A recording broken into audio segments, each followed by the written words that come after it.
pleasure. It's one of those things when, like I was telling you guys, I was giving you a little hint about it. When I started the business about 2 years and some change, yeah, about 2 years ago, there were some people that, obviously shape and mold you right along the way, obviously your leaders and stuff like that, but then there's other people in the hierarchy, like I was mentioning, people that you see that, are killing it. And man, this couple over the last, I mean, you can't measure work in 2-3 months, right? You could see the results now, but it might have been a year, could have been a year and a half. But this couple's just been kicking butt left and right in the hierarchy. What can I say about Darold and Sonia? I mean, Darold was literally previously a drumline instructor. I mean, you're talking about a guy who's musically right, creative, right? He's got all that stuff going on. At the same time, they got 6 kids. They got a big reason why. They're a faith family like practice. That's literally them in a capsule. It's like do the right thing, integrity. These people are just some people that I definitely look up to. I think all of us leaders too. And it's crazy because besides making the money, like the 6 figures and all that jazz, you talk about faith family. This is something that in traditional corporate America is not. It's kind of like don't talk about religion or don't talk about what you truly believe in, right? You get criticized. And so these people promoted 2 brokers, like they're just like on the cusp. They're scratching at it. The American dream is within sight. The guy looks like money. It's just one of those things, man. This couple is just blazing. Please bring it up. I want you guys to give it 100 for Darold Ross. Come on.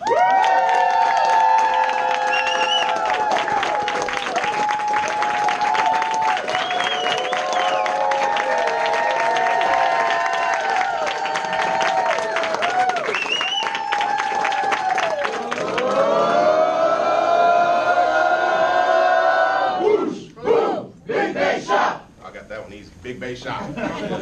Big bass shot. All right, good evening. Good evening. Buenas noches. How's my G impression? For a few seconds. So, hey, great to see you. Wait, don't give it away. That's all right. You can leave it there. Y'all can draw your own conclusions. Man, first, I'll explain. You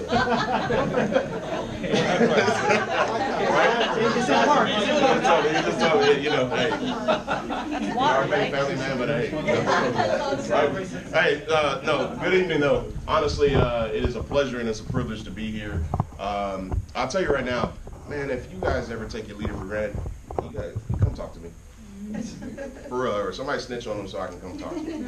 Real talk. I mean, because of this amazing, you have a CEO in your office. Yep. And I'm not a huge title guy at all, but you have a CEO. There's some work involved having to get to CEO. Mm-hmm. Yep. Him and his mom paid the way, so I can be here. Literally, you guys heard Carlos was here a few weeks ago, right? Yep. And through this weird lineage of WFG, because Melissa Lancaster's got a pair on her. I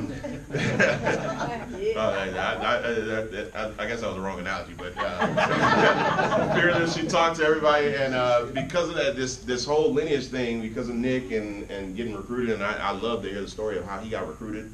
Y'all know how he got recruited? Yep. It was actually really the car that did it, kind of thing. Oh, yeah. Yeah. Wow. And isn't that amazing? That's crazy. Yeah, the car did it. And then Melissa's here, and then through this weird lineage all the way down to me. I don't know. There's probably like 27 people in between myself and Nick. I'm here, so I'm internally grateful for this guy, because this guy's a stud with a studette of a mother. And you can become so familiar and so high-five-y with Nick that you just forget who this guy is. Yeah. Right? And you have, I don't want to say it's like it's hollow ground that you're walking on, but it really is, man. It really is. He's been here for how long now? 14 years. Just think about your last 14 years. What did you do the last 14 years? Let's put that in perspective. There's a whole lot. This guy built a business, so you guys can have the pleasure of sitting in these comfortable chairs. You guys got some nice chairs like we do too. Something about WFG chairs, man. You appreciate what you. Don't fold up chairs. So yeah. Some of y'all know what I'm talking about, right? Hey, he's a stud, and hey, it's time to get Team Dominate. It's dominate, right? Yep. That's a powerful word, dominate, to the next level. And and if anything I can do is as iron sharpen iron. I've gotten to know Nick very well a little bit intimately with some stuff he probably doesn't tell everybody by this just weird chain of events, and God does everything for a reason, always. And he happened to be my partner at the Tony Robbins event that we were sitting right next to each other, and Tony Robbins is very unorthodox, and he'll have you digging into some stuff, and we got to know each other on a bigger level. We also got to share some good things out in Europe. I won't share all the things we shared out in Europe, but we had some good times, and it was life-stretching. I gained a new friend. Real talk, I gained a new friend, and I'm of the mind like, man, this is a CEO that's been here 14 years, and I've just barely got here. Like, he shouldn't be paying me any attention, right? But I just want to take that time, honestly, just don't ever take your leader for granted. Don't ever take your leader for granted. That guy's done it. He knows how to do it. And if you just follow, he might get on your nerves. He's supposed to. But if you just follow his example, man, you'll be there too. You guys agree with that? Yes. All right, so how many of you guys actually know me? Some of you know me, right? Who's actually heard my story, right? Everybody always wants to hear the story, right? Yeah. The story is always a good part, right? So look, I'll tell my story. Look, I was born in Compton. Who heard of Compton? Everybody know Compton for all the wrong reasons. Know Compton, right? CBT, right? I was born to teenage parents. Both my parents were juniors in high school. When a child comes along while you're in high school as a parent, what ends up happening with the parents? They break up. Yeah, they drop up. Most of the time they break up, something like that. And that's what it is. I'm a product of 2 high school dropouts. But thank God my family was built on faith. 7 days out of the week, you're going to find us 6 days at church, right? Or some of you guys come from traditional families like that, or you didn't live there if that was the case, right? It was church, or, in this house, you going to church whether you want to or not, right? And one thing my parents agreed on, they wanted no parts of raising a kid in Compton. No parts of raising a kid in Compton. So they eventually went back to school, got their GEDs, and moved us over in a little bit better circumstances, which is Bellflower, which that's kind of questionable nowadays, right? Not really a step up anymore, right? Right? And then we eventually moved over into Cerritos. Now, who's heard of Cerritos? Oh, yeah. Cerritos and Compton are pretty much the same place, right? No. They both start with a C, and that's about it, right? We actually had neighbors, right? That was, y'all laughing, like y'all take that for granted. We actually had neighbors. We had a front yard and a backyard. We weren't on top of somebody or below somebody. And I'm the oldest of 5 kids. Who in here is oldest? Wow, really? Only. So the rest of y'all is the ones that like to burn down the house. Who in here is a parent? Okay, so parents, you guys will feel me on this. You know how your oldest kind of get all of the attention, right? They get all the good attention, or they get all the bad attention, right? Because we're the ones that's supposed to know better, right? We're supposed to be in charge, right? And I was forever getting in trouble for everything that my brothers were doing, and I just quickly, I got my butt whipped daily, not weekly or monthly. I come from a strict African American. Everybody will learn, they're like, man, not my mama, right? My mom works for me now. At my front desk and everything, and they're like, no, not my mama. Yeah, right. She would never. My wife loves to say she would never. Right. Yeah, right. My mom was, I used to call her every name in the book, right? And I just quickly found out how to not get in trouble was just never be at home. That was easy. Like, just never be at home. So when I got to high school, I went to high school at Cerritos High School, and I had my hand in absolutely everything. I was on the football team, I was in the basketball team, the baseball team, I was in the drum line. Plus, I was a silent nerd. Not because I like going to school. Who in here like going to school? Yeah, okay. you probably learned to like it after you started paying for it, but not you only go to school because mom and daddy made you go to school, right? Maybe in kindergarten it's kind of fun, but that's fun. So it was out of straight fear that I got straight A's. I'm serious. In order to keep doing the stuff that I wanted to do, if I brought home anything less than a B, it was going to be a problem. So I was this oxymoron on campus. I was this jock, with my Letterman jacket and stuff, but I got straight A's. And I didn't know what was happening. I just thought my mom was very mean. She was doing this whole recruiting thing. My mom was a recruiter. She recruited a bunch of people, my pastor and all kinds of people, got some council people. They were writing letters, and I was pretty good in football. And I wasn't all the way good in football where I can get a full scholarship, but I was pretty smart. So I ended up getting a partial academic, partial sports scholarship to UCLA to go play football. So I went to play football at UCLA. All thanks to my mom. That was her master plan. Right? And because I wasn't told I had to go to school anymore, I didn't want to go to school anymore. Like I said, I never liked school. What I really wanted to do was I wanted to march in a drum and bugle corps. Anybody ever heard of drum corps? Yeah. Like like a real drum corps, not you know, Yeah, the high picture, school one. yeah, so yeah, you know, right? Yeah, so picture like a marching band on steroids. Yeah. Like no flutes, no woodwinds, just the loudest instruments you can think of, brass and percussion and color guard. And there was this group I wanted to make was the Concord Blutos. It was up north, and someone told me I had to go to Riverside Community College because they had the same instructors there as the drum corps I wanted to make. So get this, I let go of my scholarship at UCLA, and I transferred to Riverside Community College. You think my parents were happy about that one? No, my dad was always a spoon. He's like, all right, you seem to think you know what you're doing. My mom was like, don't come back home. Straight up, I saw my mom about 5 times in about 2 years.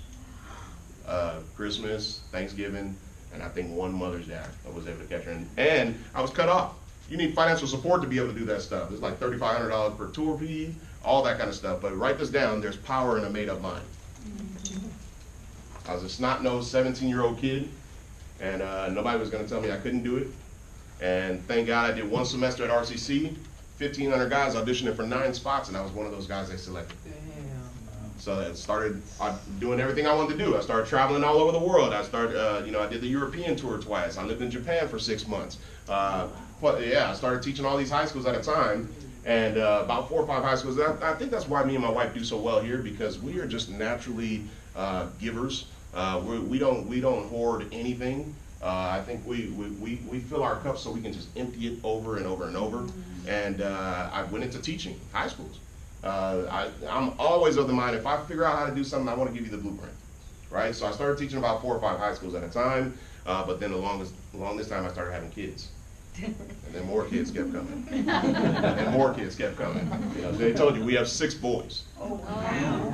Yeah, that always happens. No matter how many times people hear my story, oh God. Somebody say pray for me, all right? So we have 6 boys. From 8 to 18, we have 6 boys. And I got to that crossroad. You know, when I was teaching at the high schools, I was getting paid like a coach, like a stipend. You know, I get maybe $1,000 a month at this school, maybe $400 a month at this school, $600 a month. Economically, it wasn't adding up, right? Got all these mouths to feed, not making enough money. How many of you guys ever been at that crossroad before? Like, hey, you're doing what you love, you like it, you have no issues with what you're doing, but you're not making enough money. Everybody's hand should have been up. Yes. Yeah, because you probably didn't like what you were doing before. You might be here now, but there's nothing on the planet that's gonna pay you like here, right? But I got to that crossroad, and it was job or continue not making enough money. And which way you think I went? I had to get a job. My parents raised me right. You take care of your family at all costs, right? So for 8 years, I was at a tool company where I sold tools to loggers, farmers, excavators, big heavy equipment operators like truckers.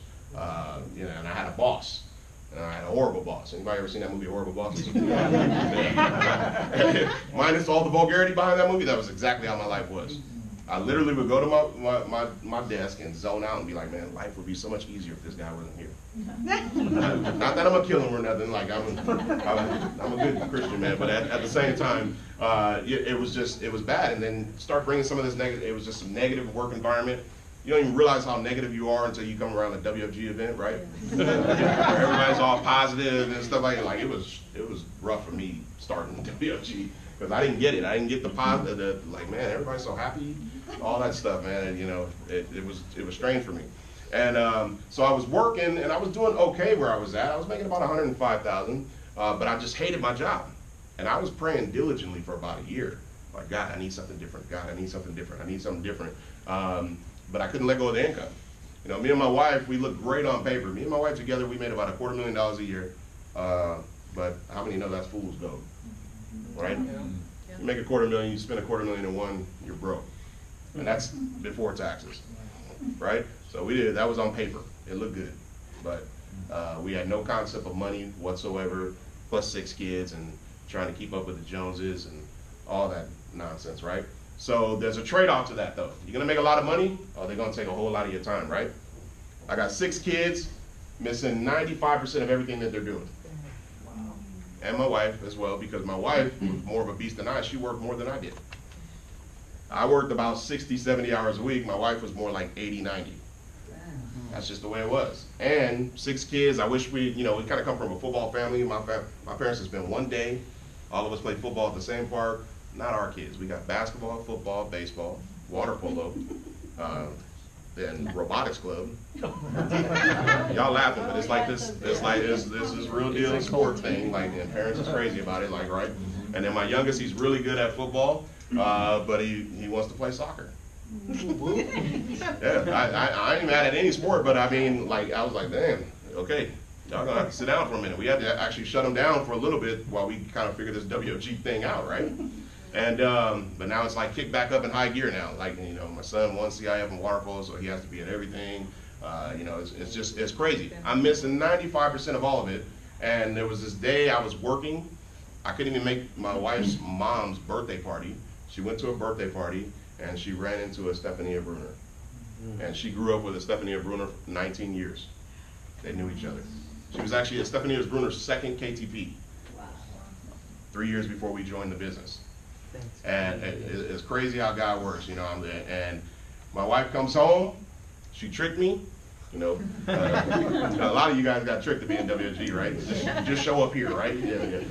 Right? Yeah. And they tell you anything, you showed up, and then it was like, oh my God, then you got it, right? But yeah, she came home and tricked me and said, hey, we're gonna go to dinner with old friends tomorrow. Oh. And I was like, what friends? They're not my friends, they're your friends. What are you talking about, right? But thank God I was coachable. I was coachable to my wife, and I dealt in, and we went to West Covina, BJ's, coincidentally, the same one Mike worked at. Yeah, coincidentally, the same one Mike Betancourt worked at. And right before we get out of the car, my wife's like, let's just listen to what they have to say. Right? I knew the jig was up, like, yeah, I knew it was up. And but that was the day my life changed. The day my life changed, because I shook hands with Carlos Bruner. Wow. And from then on, I'll be forever indebted to that guy because he gave us a shot. You know how, you know, we were sitting over dinner, they're telling me all about WFG and the stuff and all that stuff. You know how you zone out? You don't really hear any of it. I was so full of negative environment, and like I was tricked to be there. So I was like, you know, it didn't register. None of that stuff registered. I had no idea it was financial services. I promise you I didn't.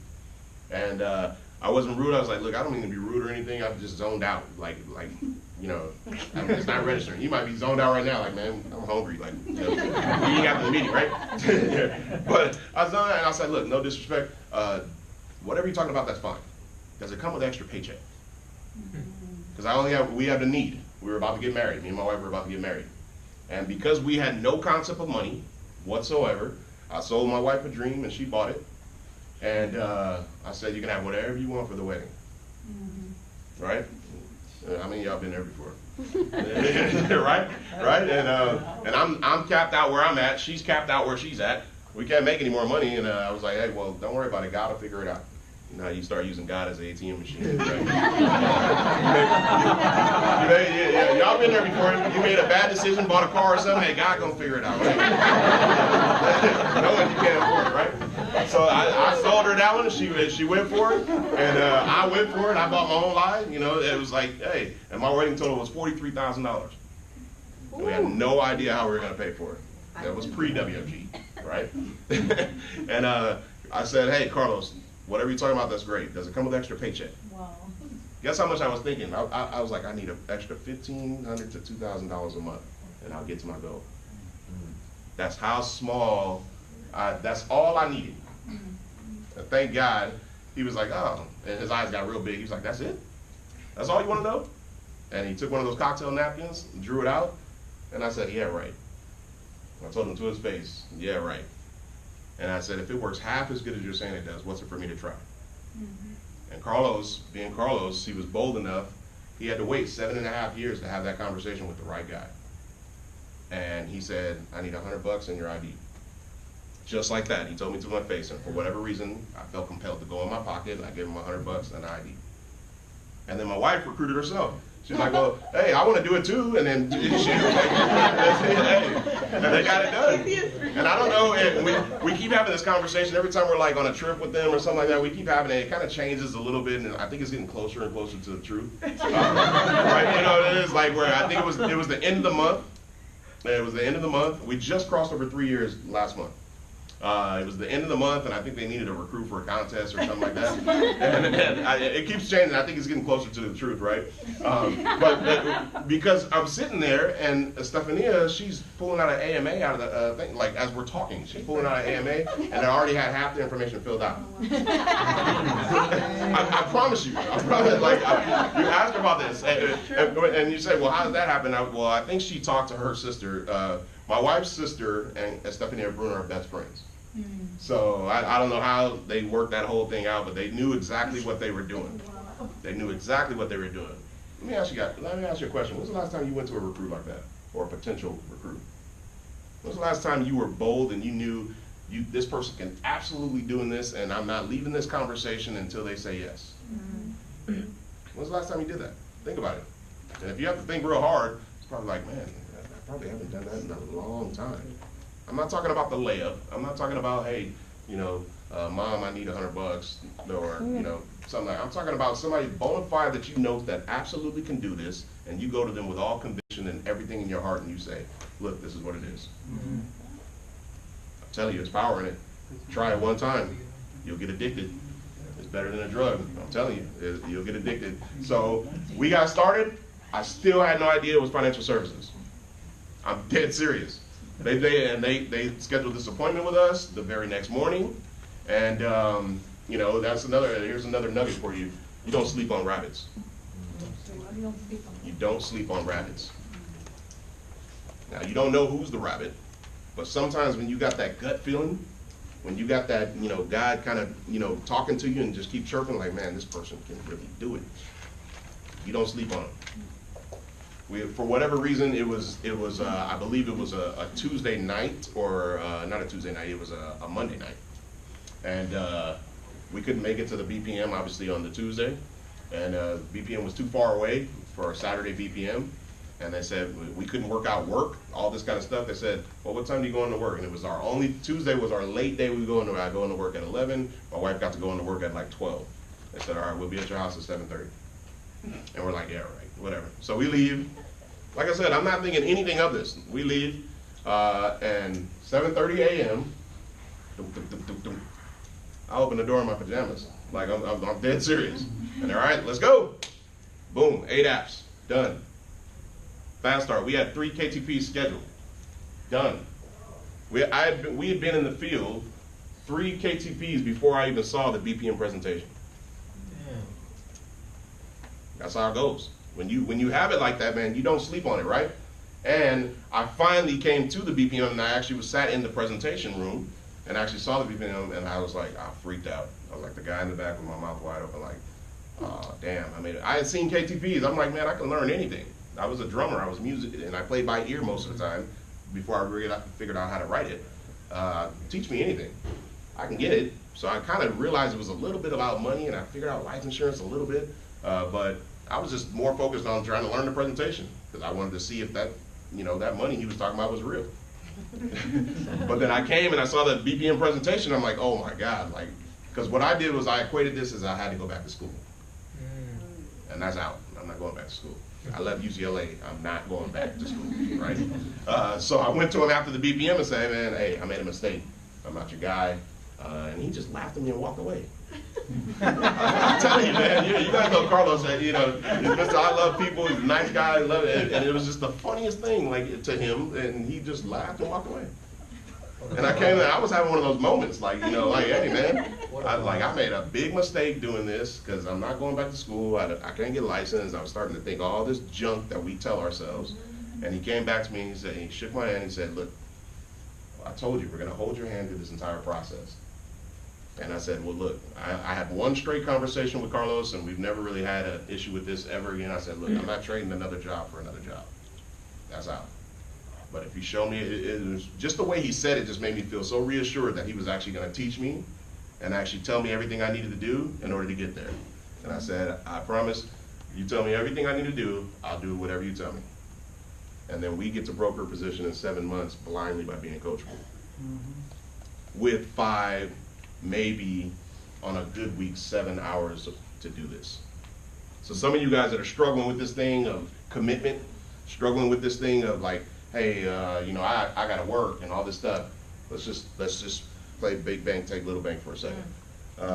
6 kids, house, full-time career, 70, 80 hours over here, 80, 90 hours with my wife. We still found time to get to a broker position in 7 months.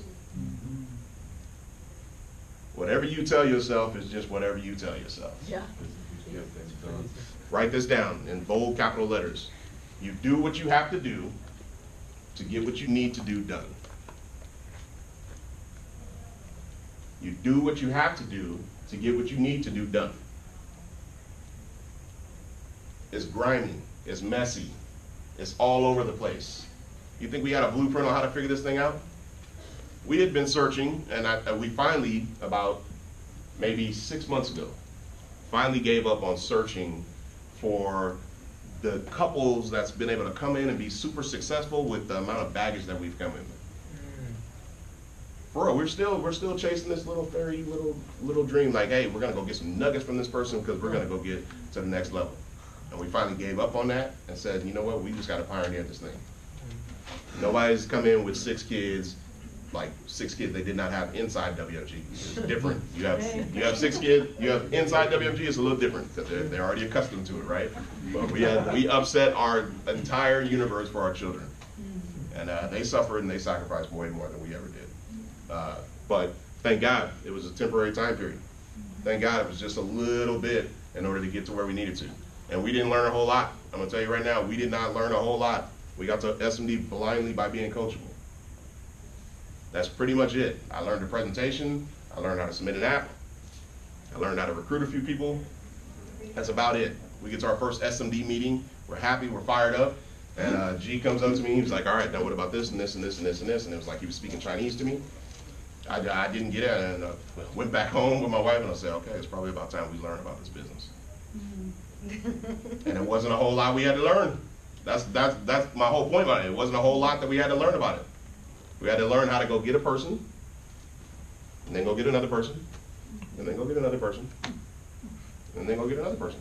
That's pretty much what you got to do with this business. That's all it is. If you're afraid of that, though, if you constantly resist that, you're gonna have a tough time here. But I'm telling you, if you just let it all go and say, I'm just gonna be coachable, coachability is your #1 asset. If you're a person that is so puffed up by, I'm my own boss now, so puffed up and like, hey, I already left the boss, you're not gonna tell me what to do, you're gonna have a hard time here. You're gonna have a hard time. Your leader's not telling you what to do. They're not telling you anything they haven't done, that's for sure.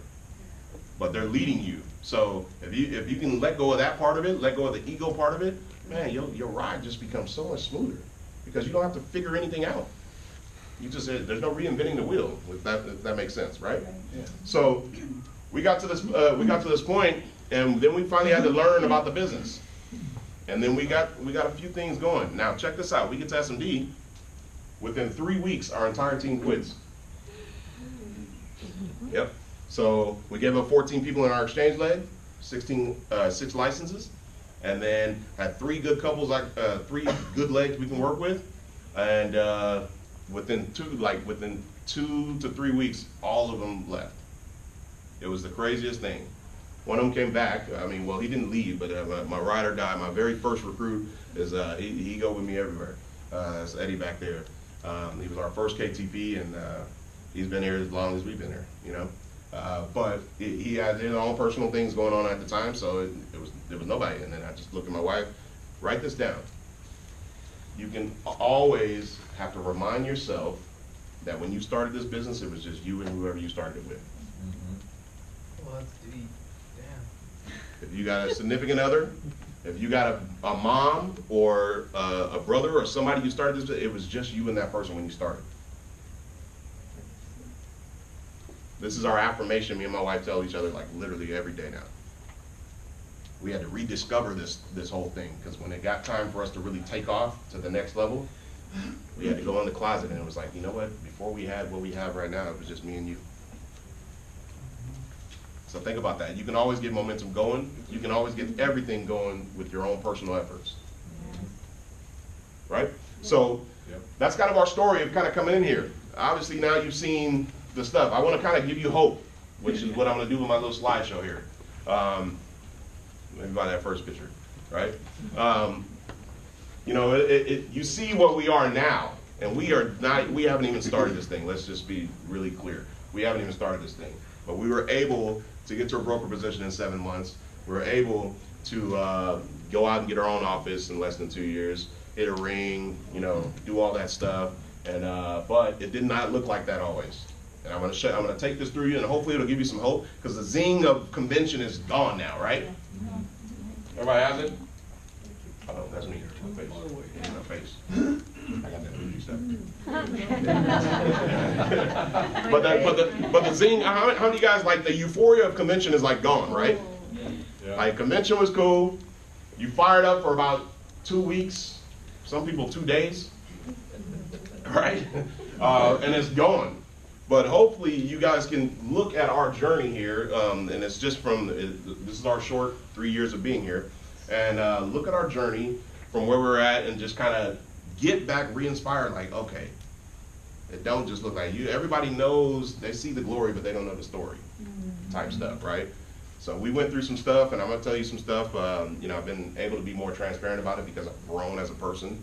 But we've had some down moments, some real down moments, while things are going well in the business. Isn't that crazy? Mm-hmm. Things are going well in the business, but we got some real down moments, right? So I want to take you through this. So let me explain this. So this picture right here, we got started in a week before convention in 2015.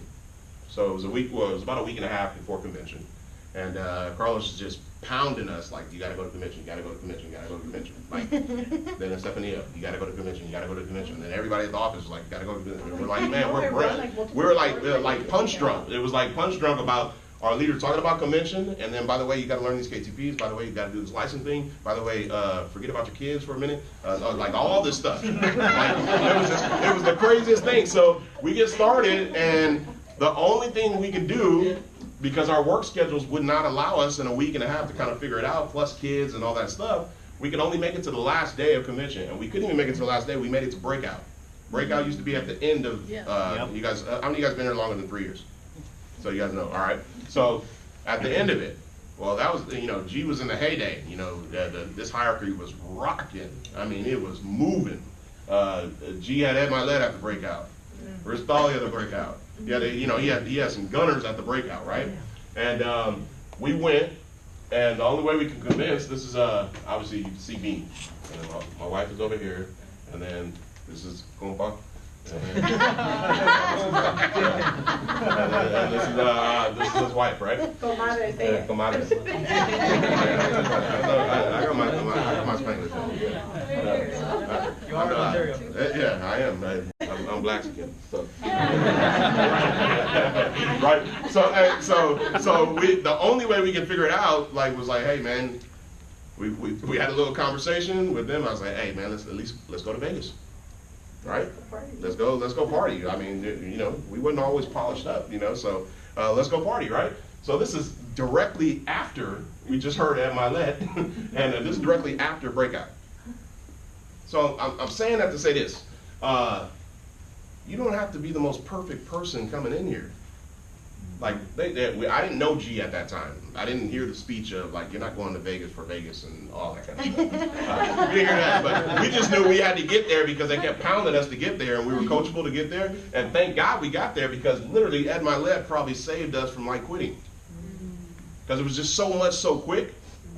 And I don't say that to scare you. I don't say that at all.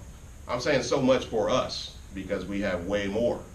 Right? It's a little different when, who in here has got more than 3 kids?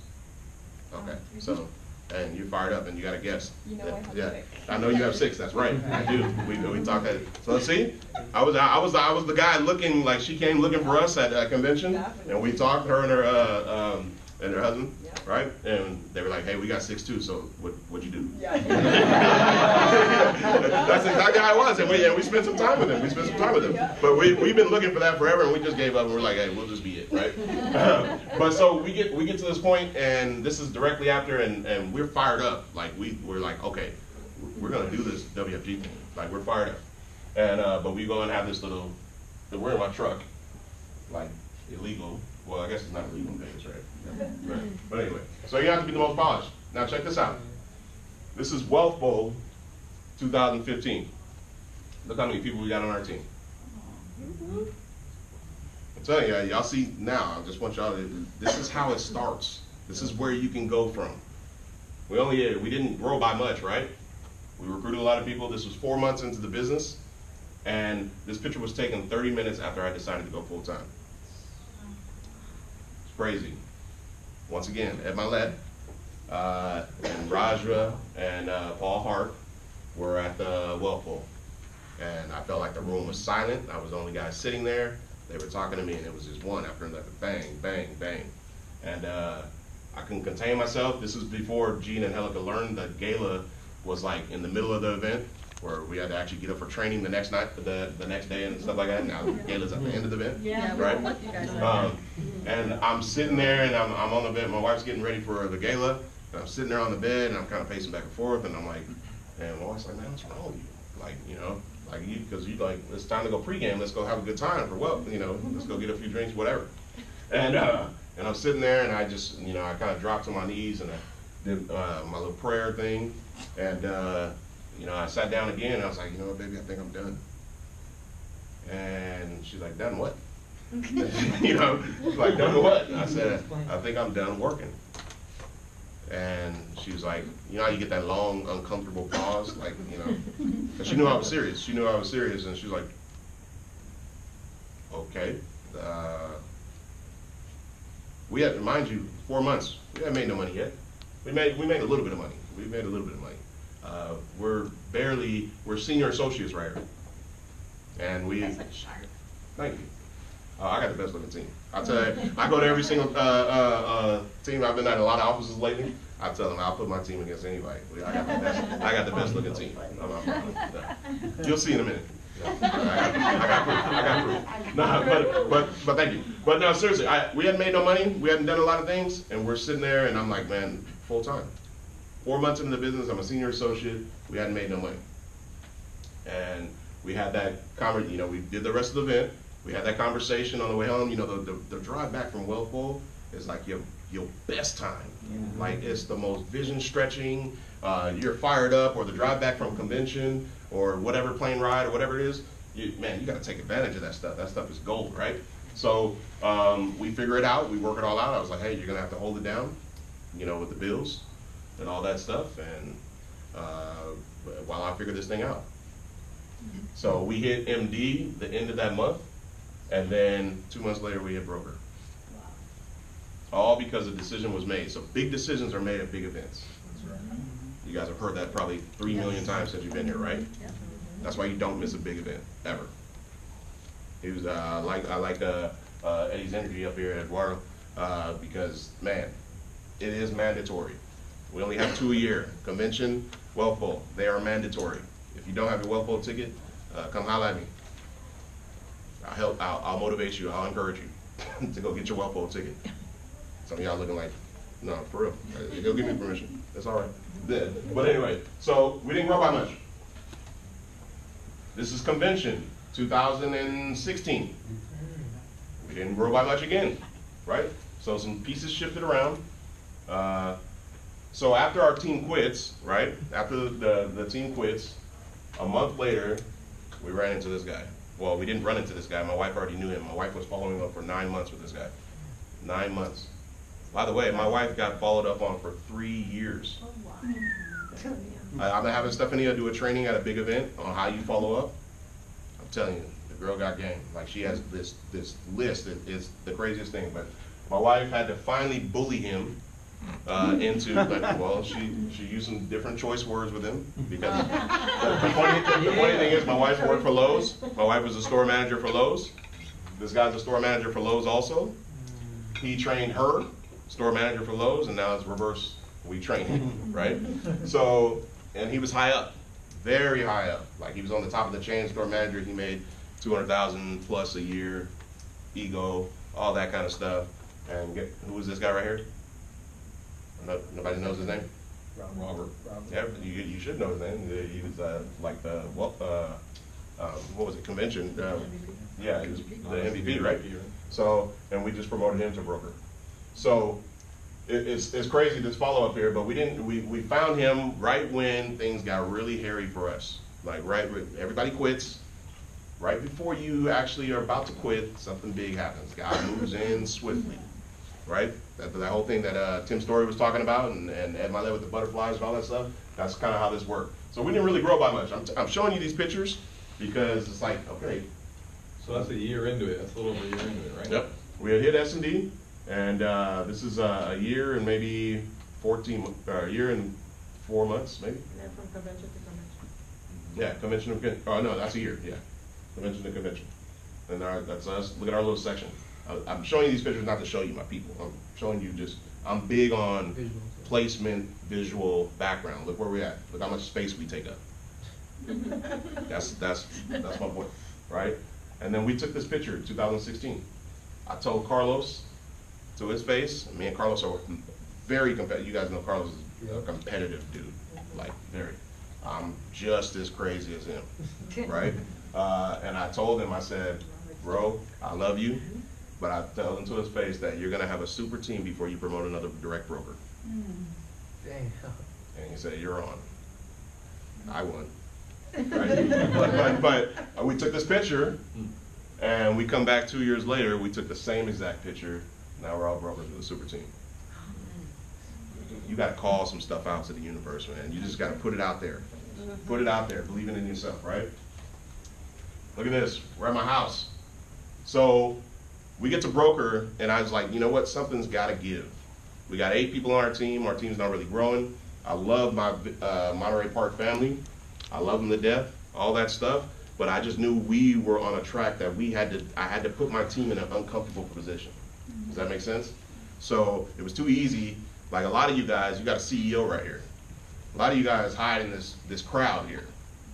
Even USMDs in here, you guys hide in this crowd here because you got a CEO here. It's really easy to get really familiar with your business where you kind of look, you don't create no waves, you'll get a recruit every once in a while, you don't cause no problems, you're very coachable, but you really don't do too much, right? That's kind of how my team was starting to do. They were starting to do that whole thing because we have so many people at the meeting, and they were just sitting hide in the crowd, and it was okay to just be okay. And I didn't want that. I said, we gotta go. I didn't quit my job. We hadn't replaced my income yet. I didn't do all this stuff, let my kids sacrifice, all that kind of stuff for us to just be a little slow thing. We got to S&D in 7 months, so we gotta go fast. That's just the way it was. So we started doing workshops at my house on Friday nights. On Friday night, the night when everybody wants to go hang out. How many in here, y'all probably not gonna tell the truth, still hanging out on Friday night? On occasion. Yeah. They're afraid to raise their hands. Yeah, ain't nobody gonna put their hands up, it's all right. But I know the truth. So, right, so I did this purposely on Friday night. For 16 months, we did this. Every Friday night, we had our team at my house. Look at my kids acting crazy down the wow.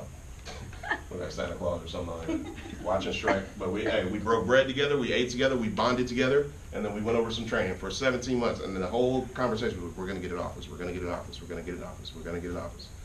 Even though I was had no clue how that was gonna work, but we're working it out. We kept talking about it. 16, 17 months we kept doing that. This is my wall at home. That's how we had to do our stuff.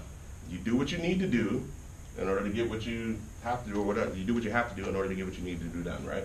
So we're writing on our wall. Yeah, you go ahead. This is on our wall.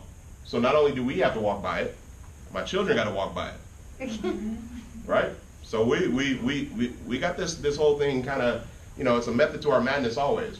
We got to walk by it. My children got to walk by it. My children got to look at all my goals. They got to look at all my affirmations right here. They got to look at all this stuff, and they stop, they read it, all that kind of stuff.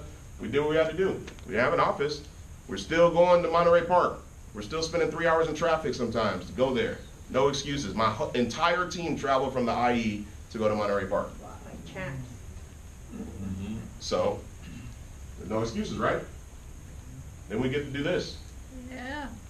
In the midst of hitting SMD, oh, by the way, you get to go to Miami. Oh, by the way, you also qualify for Europe. So check it out. So we're going to Italy next year. Who's going to Italy? Woo!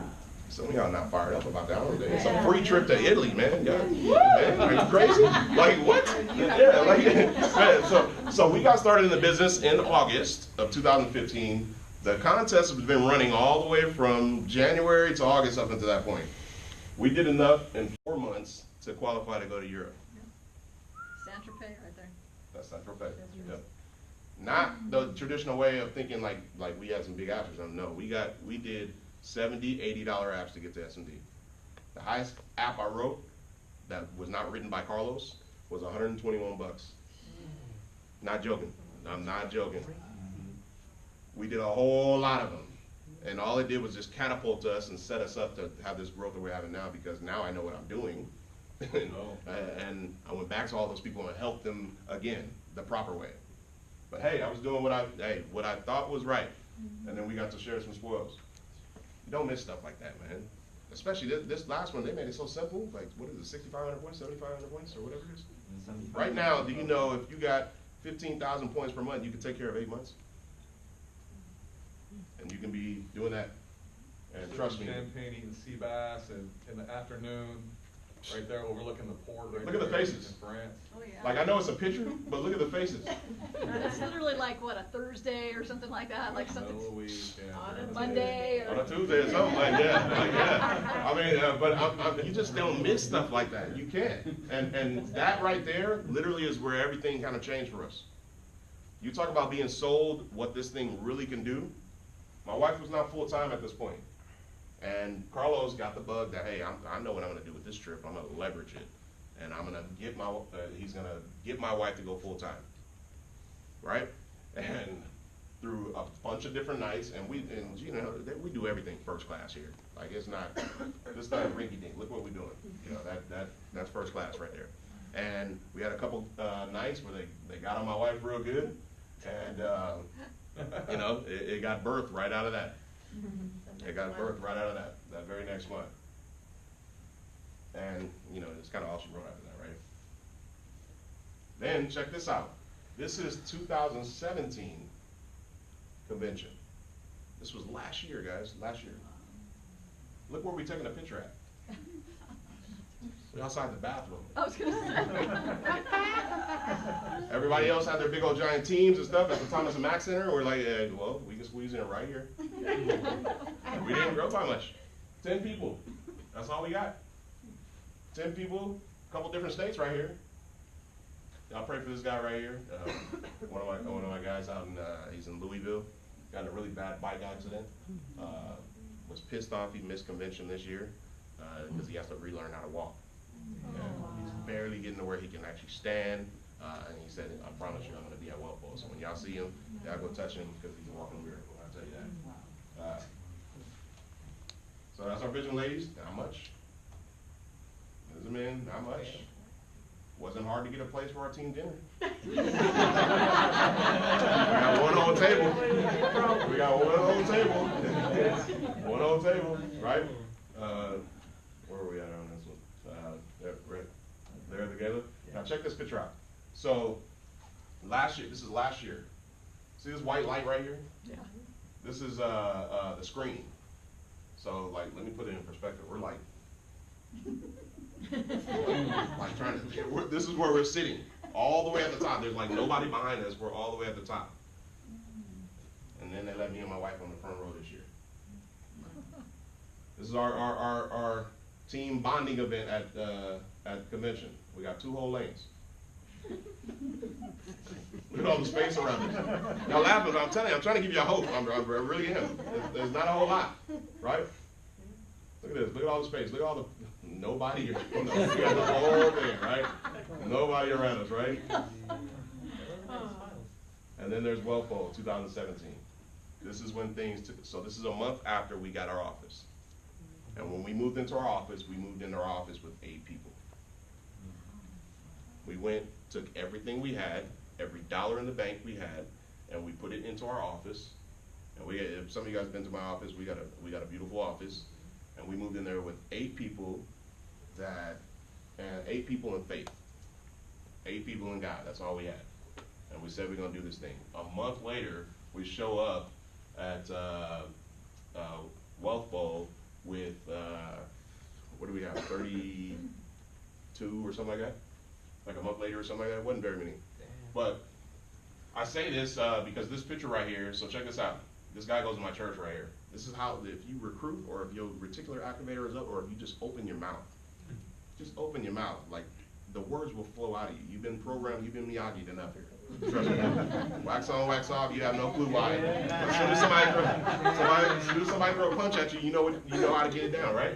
So you've been Miyagi, just open your mouth and say hi to somebody and then watch it just flow out. I promise you, it'll work. So this guy right here, he goes to my church. I never really spoke to him too much at my church. I work in the sound booth at my church, so I'm kind of up higher and I can see everybody as they come out of church. I hear him, because my reticular activator is up, I hear him say New York Life going out of church. That's all I heard. New York Life going out of church. So I stopped, I set the board, and I said, hey man, what do you know about New York Life? And he said, oh, I'm starting there tomorrow. You know, they gave me this little allowance, you know, they got all this junk, right? You guys know how it is, right? Yeah. And I said, well, no, we worship together. You at least need to come see what I'm doing. I'm in the financial industry as well, right? Amen. So, but I told him, and he was like, well, what company is it? I said, it's World Financial Group. He's like, oh no, I don't want nothing to do with that. Because he was in World Financial Group before. He was in there in 2008.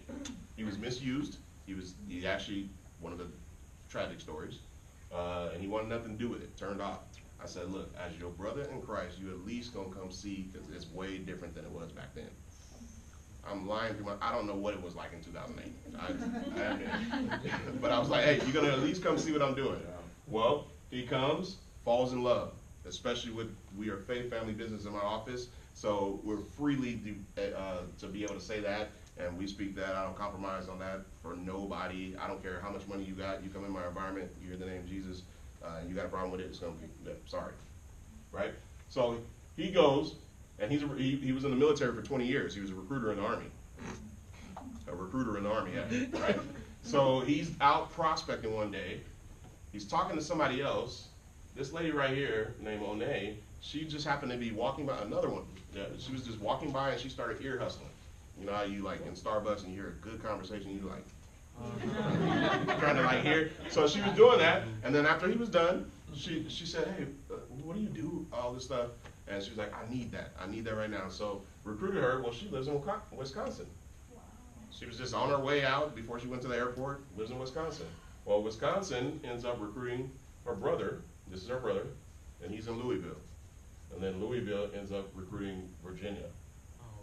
So I got literally, from a choice conversation, because I heard New York Life, we end up getting in 5 states, and then this guy ends up recruiting the cousin. So this is how crazy it is. He recruits the cousin of them. Like it was like random, and she's in New York, right next to Fredo Barber's office. Oh, wow. And she and her mom works at the world famous Bloomingdale's, and she's been there for like, she's like a founding person there, and we're just starting to get some stuff cooking over there, like, and that like big dollar stuff, right? But all that came from me hearing them. So this was just very last year, Walpole. There's more Walpole stuff. And then this is Robert. I already closed him on like, you need to get your own table. That's crazy. Yeah. He wasn't an SMD or anything. He wasn't even close. I said, you need to get your own table. So he has his own table, right? And he's got his family and whatever. Hey, we did what we had to do. Then the company got good, and they started letting us go to good things. Like, I was a quarterback in high school. I played quarterback for 8.5 years. That guy was the GOAT. You know, and then I made some good relationships. My wife and I formed some good relationships with Brian Marsh. And he said, hey, you want to go meet Peyton Manning? Because he knew I was a quarterback. I was like, yeah. So let's go. I got cred now. I put that on Facebook, and all of a sudden, I got all these people that used to ball with me and all kinds of stuff calling me up, right? And then, what a difference a year makes.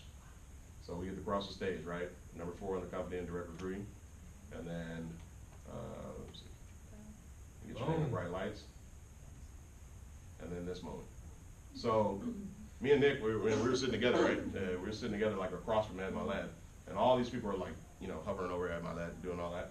And, you know, we want to do it too. You know, that's what it is. I mean, I don't get to talk to anybody directly too much. He actually, we crossed by him twice. So we were up there, we crossed the stage twice. And he actually grabbed me on the way out, and he was like, hey man, and I can forget everything about convention this past year, but I won't forget this. He said, man, hey, I'm noticing your name more and more on the leaders bulletin. I said, I got 2 words for you, keep going. And I was like, and it was one of those moments, you know how you like kind of starstruck for a minute? It's crazy. The craziest thing that this guy is bigger than life right now, you know, and he's still monitoring the leaders bulletin. Still monitoring the leaders bulletin, and he knew who we were, which was the best thing ever, right? And then we got to, Rich Dolly. Now look at my team. I told you we got a good looking team. Yeah, I had to play. So 8 people moving into an office, and then about maybe 9-10 months later, about 9 months later, we quintupled in size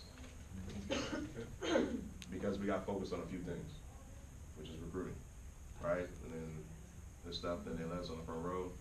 And then we had our team bonding event. So let me speak through it. I made my team take a picture, every single one of them with a ring, because you gotta call it out. You gotta see it.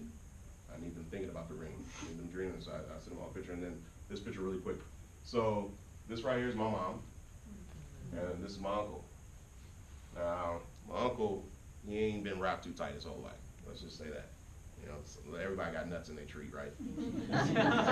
So he was the cool uncle. He was the cool uncle. It was like, I'm 10 years old. Hey nephew, you want some drink? Like, that kind of uncle, right? So I hadn't seen my uncle in like 13 years though. I hadn't seen him in 13 years. My mom hadn't seen him in 5, and you can kind of fill in the gaps from where you think he's been. But he's been following us on Facebook. He's been following me and my wife on Facebook for the last 3 years. He's been on the good for like the last 4 years. He's been good. He lives in Vegas. He's following us on Facebook, and then he just called my mom while we did that leadership thing at a convention, and then she went and spent some time with him.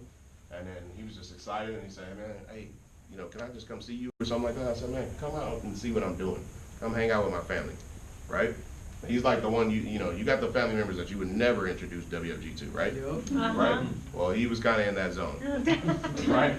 But my point behind this is because he got out there and he was just like a little kid again, right? Like life straight, everything. WFG will save your family, man. Just because he was living his life through us, pretty much. He's living his life through us, and that was just a good moment, and he's called me like 5-6 times since then. And now he wants to do some things and stuff like that, and hey man, I'm gonna do whatever I can to help him. But WFG can save your family. Yeah. It really can, if you get serious about a few things. And then, obviously, we wanna make our leaders proud, right? Then we promote a broker. This was August, right? Promote a broker in August. And so I just wanna take you through it. This is convention, 2016, 2017, outside of bathroom. 2018, right? So we went from 2 lanes, now we have 7 lanes, right?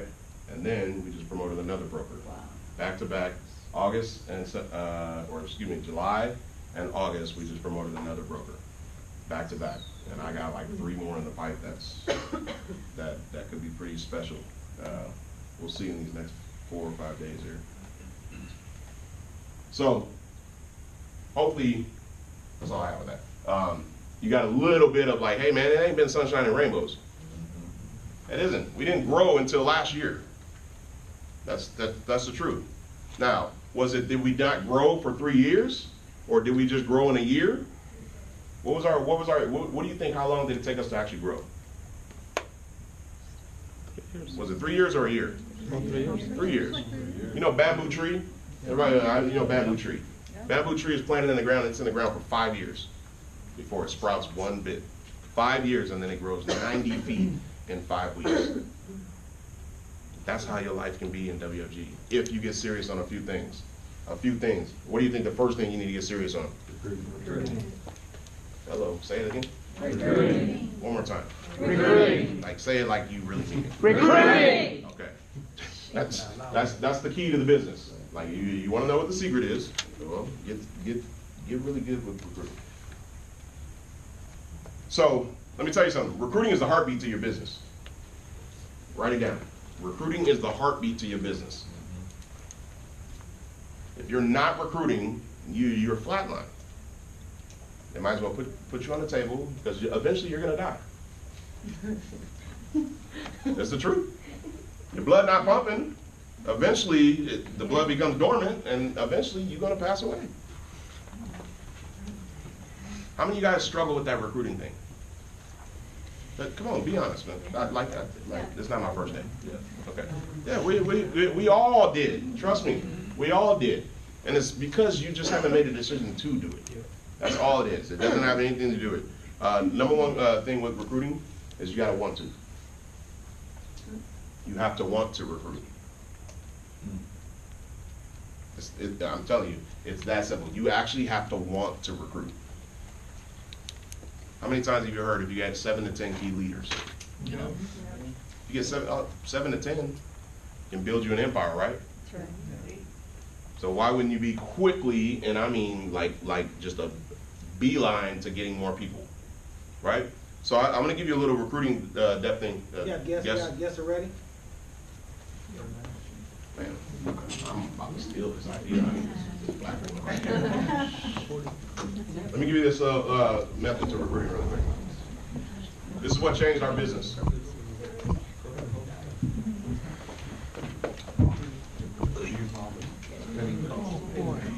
Needs to be white. Can you guys see that? Yeah. Or you can use yellow. Oh, you yellow?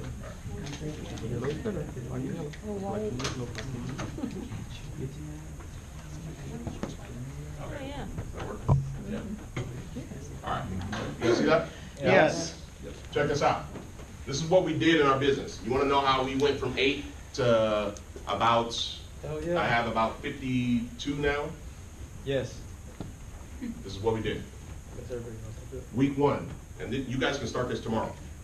So tomorrow, what's today? Tuesday? You can start this tomorrow, Wednesday, and just run your weeks like this.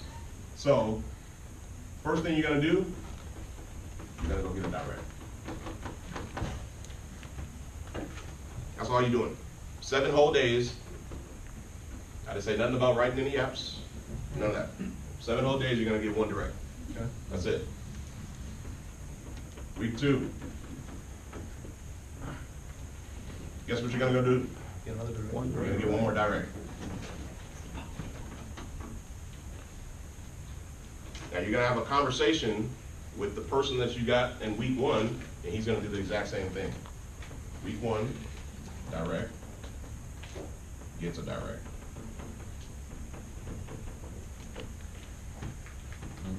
How many people you got on your team? 3.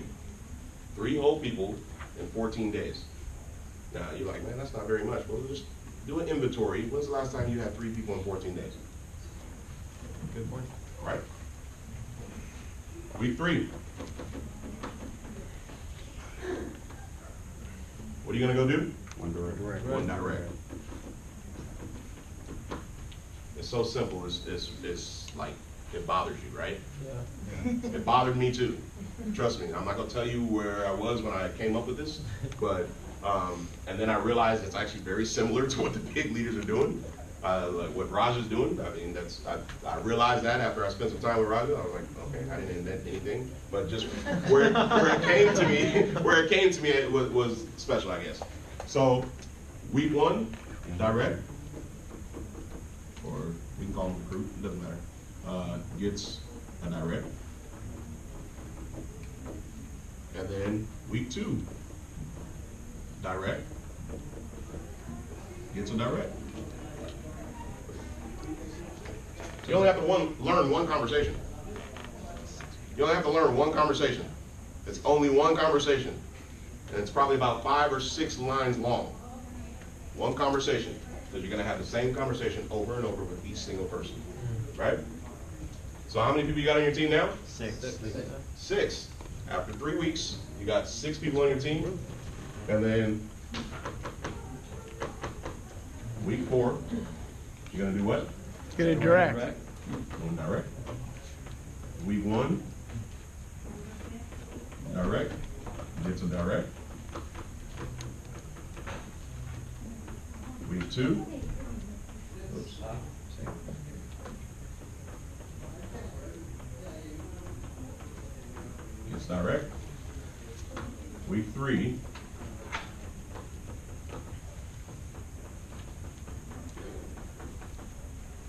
many people you got on your team now? 10. B, B, C. Oh, snap. Oh, You wanna know what we did to go from 8 to 52? We got on this. And it's so magical how apps just show up. I'm telling you, everything got blocked out of our mind, and it started with me and my wife, was we're gonna go just direct recruit our way to the top. And then a few people caught on, and after a few people caught on, we implemented this, and then all of a sudden, everything changed. That's crazy. We went from struggling to do 10 recruits a month. If you look back on our numbers, and Nick can because he has all our numbers, look back on our numbers, in October was our breakout month. October is when we opened our office. Well, actually it was November. It was our breakout month, like literally, and this is how crazy we make ourselves. We had zero time that we were actually really working, because when you're opening an office, if you ever opened an office before, it's work, right? You got a desk, you got to do a whole lot of stuff, right? So we worked really about a week of that actual time, and we had our best month. Me and my wife had 13 directs that month. The week we were moving, the month we're moving into the office, I think our base shop did the most they ever did. That was our biggest month, it was like 58,000 points or something like that. That was it. And then we went back to, because we weren't focused on recruiting, November we did about 9. And then December really was bad.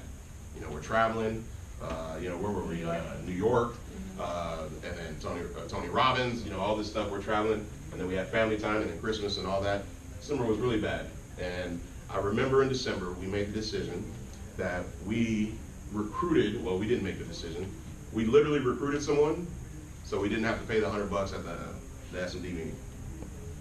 You guys know when you get to a broker position, the SMD, you don't recruit 2 people in a month, you gotta pay $100. Yeah, y'all want SMD? There's some stuff that comes with it, right? So, right? So we literally recruited somebody knowing that they weren't gonna work out or anything like that, so we didn't have to pay the $100. And we got to January 4th, I'll never forget this. We had conviction in our soul, like, man, we just literally recruited somebody just so we didn't have to pay $100.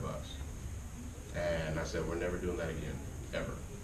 So we said we're gonna get crazy on direct recruiting, and we made a goal that we're gonna do 60 directs this year. That was our goal. We're gonna do 60 directs, 5 a month. Then we go to out with Gina and Angelica.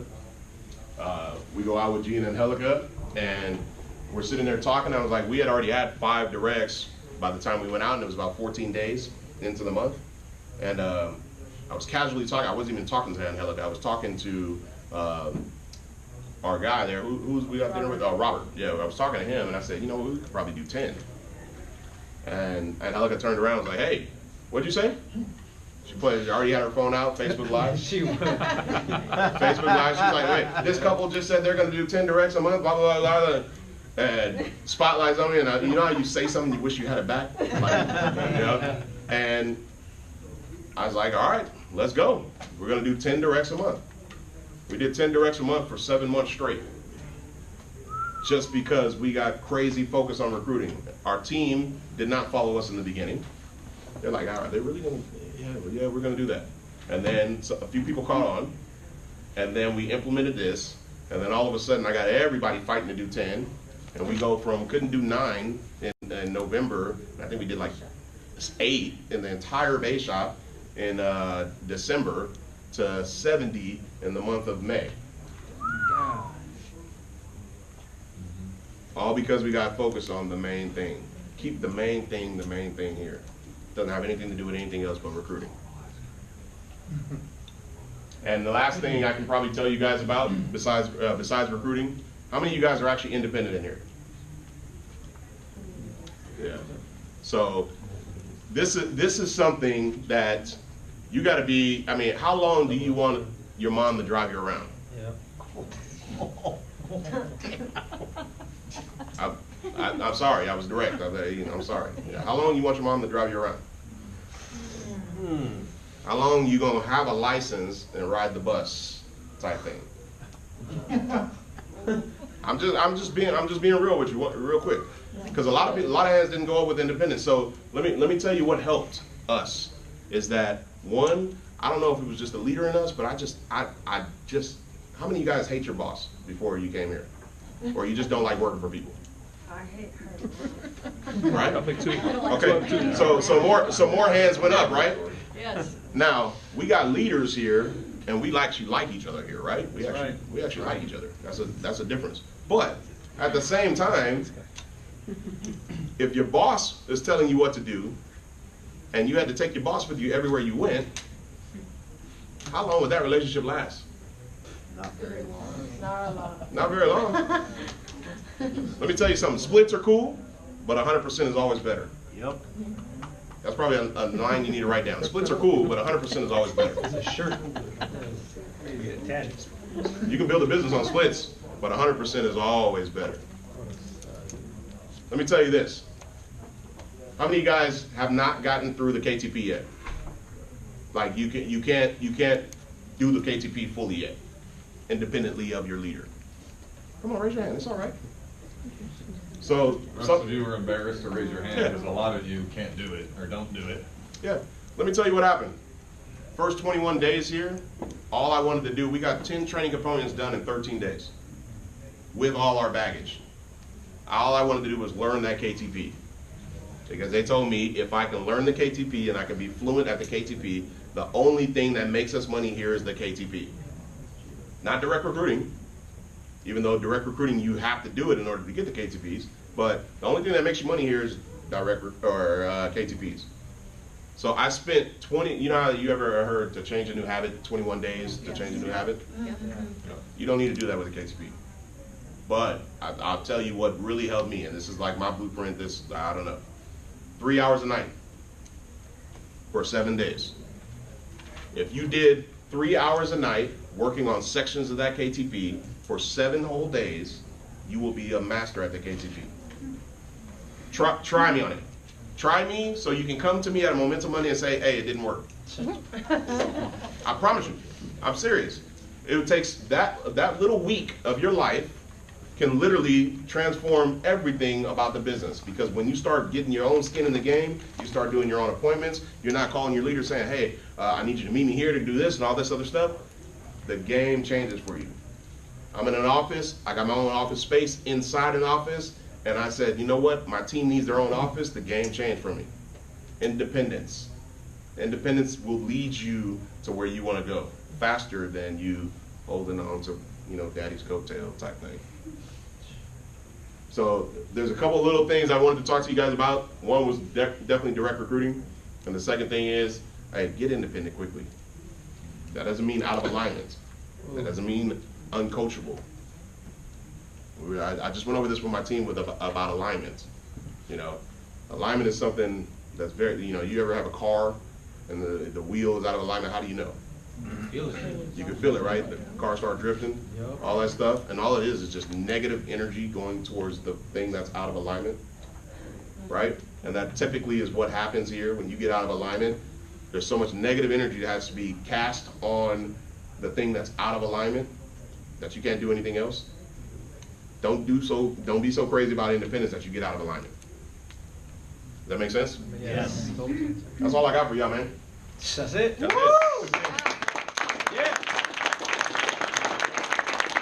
Well, so if anyone wants to go ahead and start, I know I have a couple. Okay, go ahead. What's your so how do you recruit? What do you guys use? How do you do that? Because I was not so great, and well, I wouldn't say that, because I did more of it than everybody else. I did 70, 80-hour apps to get to SMD. Mm-hmm. So as we started getting bigger, I figured out I have to work smarter, not harder. Because I've never been the guy that I could set aside 3 hours to go prospect and do all that kind of stuff. Yeah. I ended up going back to all my old clients and my actual phone. So let me tell you something. You guys have everything you need in your phone already. Yeah. In your phone already, you have everything you need. I'm telling you, if you never got another number, if you never talked to another stranger, you have everything you need in your phone to build you $1 million business. Because every single contact you have in your phone is a potential referral source for you. And that's all I did. I went back to all my old clients. Okay. I got 10, I re-helped them out, Yep. and I got 10 names and numbers from each one of them. Okay. And here's the thing, closed mouths don't get fed. That's the damn thing, man. Closed mouths don't get fed. The reason why it's easy for me to kind of do it is because I actually ask for them. I ask for referrals at a rate that people don't. It's a slow week if I get 150 referrals. That's how many referrals. And it's very simple. I got a good referral pitch. So it's good now because I actually had to, people was like, okay, what are you saying to them? I had to write it down, and I'll give it to Nick and he can pass it out. Think about it. If you're getting 150 names and numbers a week that are warm, they're warm. They're not warm to me, but they're warm to the person that I got them from. Right? You can't really lose. Monty Holmes says stay in the hot market. Yeah. But if you can't stay in the hot market, at least stay in the warm market. So 95% of my business and all my recruits, 95% of them are all off referrals. Killer. Yeah. There's no right or wrong way to do it though. That by all means, like whatever your leader says, check off with your leader. But referrals, I think, is universal. Everybody can do it because you're always going to sit on a K2P. You're always going to sit on a 101. You're always going to do that thing. Okay, who else do you know then if it's not you? Type thing. So referrals are pretty easy. Yes. Yeah, so I just moved out here to this area about a year ago. Mhm. I just started this Saturday, and I feel like all my people, all my friends, all my connections are there in downtown LA where I'm from. Mhm. I feel like one issue that I may come across is how am I going to get my people out to my office out here? What are your recommendations as to, what can I advise them? What can I tell them? How can I? Number one, you got to show them results. Okay. That's first and foremost. My situation is exactly like yours, backwards. Right. My entire team traveled from the IE Okay. to LA. Right. And the only way I was able to get those guys to follow me, because I had a whole lot of ego-driven people on my team. They were pretty good where they were at. Thank God we actually were able to recruit some people that were pretty decent where they were at, but it was only about 8 of them, and I had to show them that I was actually the dominant leader. Results was like, hey man, this guy's gonna go somewhere. And that was one key, and my wife can probably chime in on this one as well, that's how we got our team to travel with us. So if you moved out here, yeah, come up here, babe. If you moved out here and your team, you have team members that are out there, or you have potential team members out there. Well, one, I know there's nothing wrong with you driving back over there to do the work over there, but then you also have to pump up Nick big time and say, hey man, you got to get out to this office. Okay. But results is number one. Yeah, let me interject with that. How many of you guys are coming from at least 30 or 45 minutes away from here right now already, or more? So we have so like I'm in San Diego 2 times a week. We could drive to LA. We could, Yeah. I know you're brand new, so it's a great question. Right, no, that was a good question. That's why we travel, and that's even more of a reason to even potentially, get momentum like we talked about to get an office out there. Correct. What was the question? Question was, he said, what will be His saying to markets his out in people? LA. His markets in LA. Oh, Yeah, well, just so- tell them how far would you drive for success. Wrote that down quick. She's shooting like, yeah. Any questions? So mine's a 2-part question. Okay. What's life like now, even though you've had some success in WFG, what's life like now with the 6 kids, and what's your vision in the next 5 to 10 years? Life right now is, we keep ourselves hungry. Life is still like the day we signed our AMA. We really, partially because our kids they gotten smart and they realize what WFG is and they know how powerful it is and all that kind of stuff, that they kind of keep us in that accountability little realm. Like your children, boy, I'm telling you, if you're not using them to your benefit, them dudes are the most accountable people on the, like you, imagine you giving your report to your child. Like Or when you ask you're- for a report card, they ask for our report card. Yeah, so, and if you get them involved, they'll unconsciously do it and they'll sting you in a way that you make your butt move, right? So, to answer your question, life is kind of like it was when we started. Obviously, we made a little bit more money, we're a little bit more free, because we have our own office. But we keep ourselves starving, like we really do. We keep ourselves like, hey, we haven't made it yet. We haven't made it yet. We really are still broke. Let's just say it that way. We're still broke. We haven't made it yet. But now let's get to my favorite thing, the vision. So my team name is Vision. You know, I've been a visionary my whole life. What I see for us in the next 5 years, well, actually the next 36 months, we go there, short-term goal, 36 months EVC, knocking on $1 million for sure. That's 48 months for sure. I already have right now, like, and I'm not so much as I'm trying to slow them down, because I don't crush anybody's dreams, but I have my team doing exactly what we did. They're already like, okay, they're looking for office space. They got one that's probably about to pop up shop like right here in Eastville. You know, all that kind of stuff. So I see multiple offices. I'm starting to build remotely now. And I do see us completely free. 5 years from now, completely free. That's probably the best description I can give you. I do see that. We're completely free in just about almost every area of our life in 5 years. I know about 10 years from now. 10 years, we're living in our real big dreams. Our big dreams that we have, me and my wife, we are givers. We are servants. Quick story, we went on our honeymoon. So I paid for the honeymoon first. That was, you know, before we throw this expensive party for everybody, we paid for the honeymoon first. So we went to Punta Cana, Dominican Republic, right? And we're having the time of our life out there. We love children, obviously, we have a lot of them. We have a lot of them. We went to Punta Cana and we partook in everything. You know, money was good and all that kind of stuff. And we were driving we took a little dune buggies, but we took them into the city, right, into the jungle. And they kind of warned us what would kind of be out there a little bit, but we're out there having the time of our life, and we're driving past little 5-year-olds with buckets because they ain't got no wells of water. Nappy haired little 5-year-olds. So it's different watching that stuff on TV, and it's different seeing it up close. So we had something birthed in us even bigger, which we always kind of wanted to do, but we have some nonprofit stuff, and we actually know the people to do it. We actually have already a blueprint. We're living in our purpose. That Jeff Levitan stuff, he just beat me to it. Because that's kind of what that's 10 years. 10 years, 15 years, 20 years, that's our true, where I can disconnect myself completely from the business and go spend 6 months in Africa. That's us. Big time. Big time ministry, yes. My quick question is, we heard that most people that have to build this business have to have a set schedule. What is you guys' schedule that helps you to stay focused and? I don't think I have enough time to go through that. Yeah, right now, I'll tell you, because me and my wife have sold each other on, we're all in 100% of the time. Your schedule needs to be fluent like water. Because the universe throws whatever they can at you. It needs to be fluid. But in the beginning, you do need to have a structured type schedule. That all depends on what's conducive for your life. If you have kids and school and all that kind of stuff, you do need to have open shop hours. Does that make sense to everybody in here? Yes. Your business has to be open for business.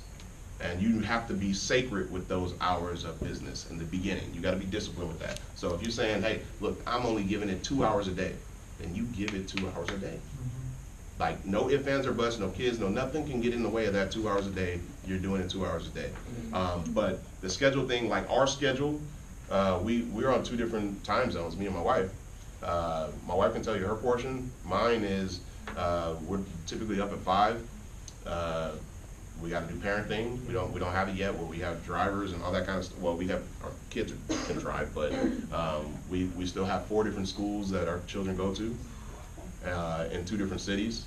So it's a big deal for us. So we do I do all of that kind of stuff in the morning, dropping them off, and then I'm typically in the office. I'm not the early riser like my wife is, but I'm working on this.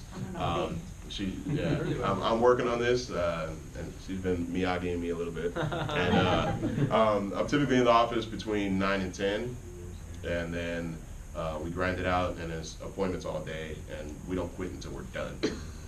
It's not, hey, okay, clock out time. We still gotta go do the kid thing again in the middle of the day. Oh yeah, we have to go in 2 different directions, 2 different cars, and all that kind of stuff every single day, and then it's back to work. We still got to be husband and wife, We still gotta go cook, get the house in order, do all that kind of stuff, typically back at the office again.